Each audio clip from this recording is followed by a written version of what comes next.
ang dating mga nagmamadali. Itong mga buwayang kongresista na ito, nabilisan na daw, umpisahan na daw ang impeachment sa Senado. Pero ngayong araw, parang susuko yata ang mga buwaya, abay humingi ng 62 days ang House Prosecution Panel, habang 30 days lamang ang hirit ng defense team ni Vice President Sara para sa impeachment trial sa Senado. Diyos ko naman, mga nagmamadali kayo na maumpisahan ng impeachment, pero pinatatagal nyo pala at pinadidelay. Akala ko ba malakas ang ebidensya ninyo? Tapos ngayon, ginawa nyo yung 62 days. O kulangin? O baka kulang pa ang ebidensya? Eto palang defense team ni Vice President Sara ay handang-handa. 30 days lamang ang kanilang kailangan para madepensahan si Vice President Sara sa kanyang impeachment case. Eto, panoorin natin.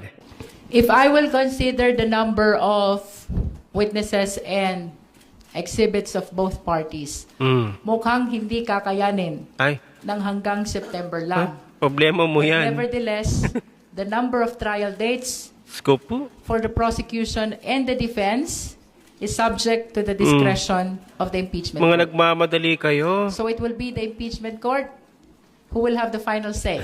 Tapos Kung ilan ngayon, ang trial dates na ipagkakaloob sa Oh. prosecution, in the same way, kung ilan ang trial dates na ipagkakaloob sa depensa.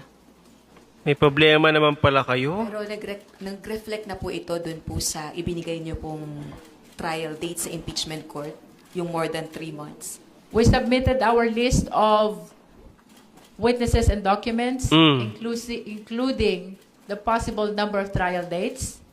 But of course, it is subject to it is submitted for the resolution of the impeachment court as to how many trial dates will be Diyos provided ko to po, us. Luistro. You can raise questions to our legal spokesperson. Yes. Sorry, just to add to that, no, the prosecution asked for 62 trial dates, 30. 30 trial dates. 62 trial dates for the prosecution and 30 for the defense. But of course, O, this diba? could change 30 during lang. trial. No? Kina VP Sara. It doesn't necessarily mean that we will need 62 days, for example, no? Because if the court would allow us to present, for example, 2 witnesses per day, then it will be shorter. So it will depend on how it will actually unfold during the trial. Noko. Alright, yung pong 62 trial dates. Yung 62 trial dates, yun po is to present your evidence and witnesses. That's correct. O ano na, Luistro? Akala ko ba sabi ng PR ninyo ay gusto nyong maumpisahan agad ang hearing at mabilisang matapos dahil malalakas ang hawak ninyong ebidensya.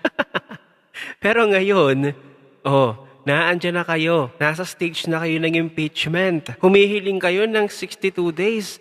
Samantalang sina Vice President Sara at ang kanyang defense team, 30 days lamang ang kinakailangan. Mukhang gusto niya lang talagang pahabain para masiraan si VP Sara. Well, alam naman na yan ng taong bayan. Nakasama yan talaga sa inyong script. Ano ba ang binabalak ninyo? Baka naman hinihintay nyo na mag-retire si Chief Justice Gesmundo. Hindi ba't mag-retire ito? Nakatakda sa November. Ano ba?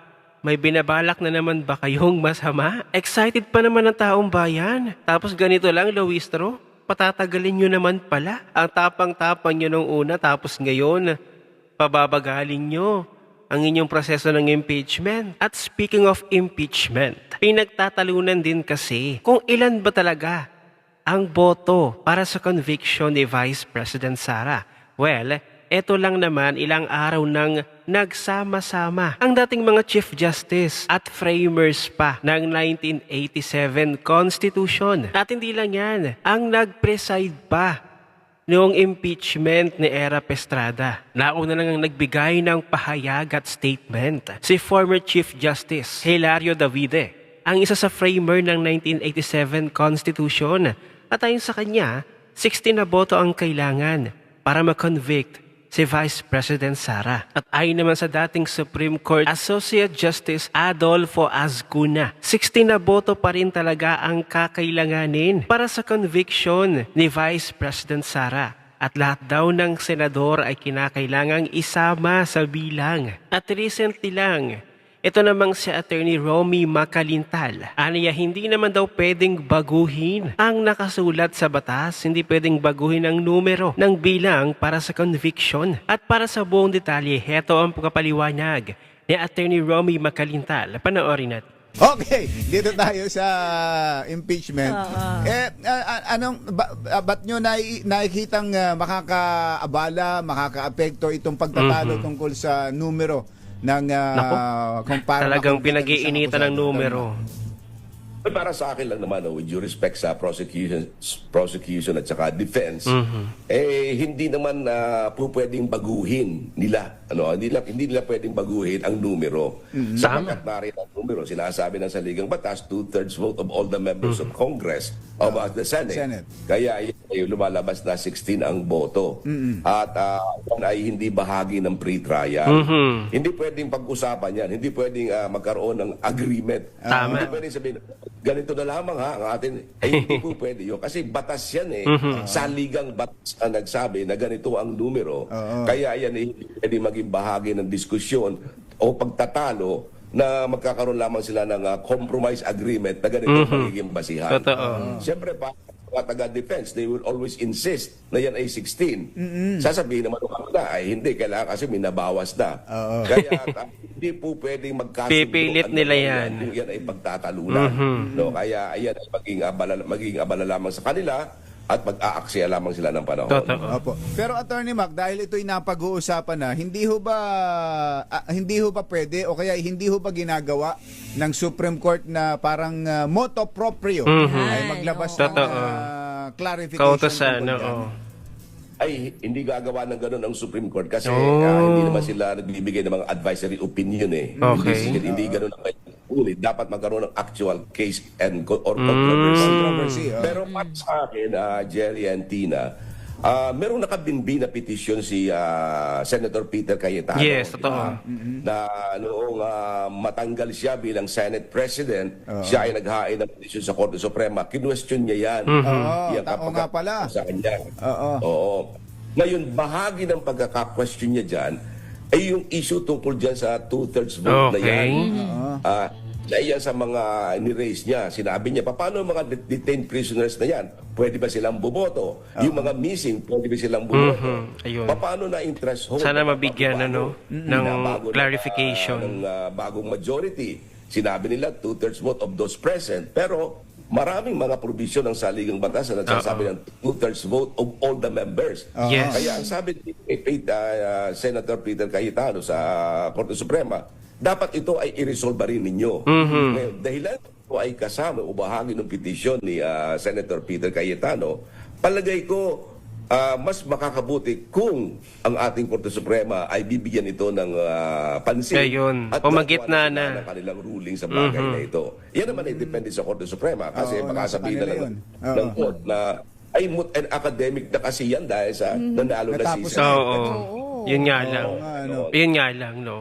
Paano kapag nagkaroon ng desisyon ang Korte Suprema doon sa petisyon ni Senate President o ng dating Senate President Alan Peter Cayetano na nakapaloob doon sa kanyang petisyon kasama yung patungkol doon sa mga nakakulong na senador o nagtatago kung makakasama ba sila sa bilang para sa impeachment ni Vice President Sara. Magiging moot and academic nga naman iyon kapag naglabas na ng desisyon ng Korte Suprema kasi nga bago na yung Senate President ngayon. Pero isa lang talaga ang hindi dapat mabago.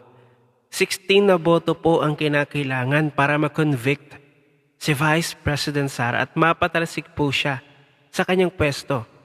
Maliwanag po na maliwanag. Lahat na ng mga abogado, kahit mga dating Chief Justices at mga nag-preside pa doon sa impeachment trial ng mga dating Pangulo na naisalang na rin sa impeachment ay 16 na boto po talaga ang kinakailangan. At yun po ay nasa batas na dapat sundin ng lahat. Kayo ba sa palagay ninyo, bakit kaya humihirit ng 62 days ang prosecution nila Luistro? Samantalang kay Vice President Sara at sa kanyang team ay 30 days lamang ang kinakailangan para matapos na agad ang impeachment na ito. Sa tingin ninyo, bakit kaya pinatatagal pa nila Luistro ng mga buhayang kongresista ang impeachment na ito. Meron na naman kaya silang masamang binabalak? Akala ba natin malakas at marami silang ebidensya laban kay Vice President Sara? Ang kahilingan ba ng 62 days, Jinky Luistro at mga kasamahan mong mga buhayang kongresista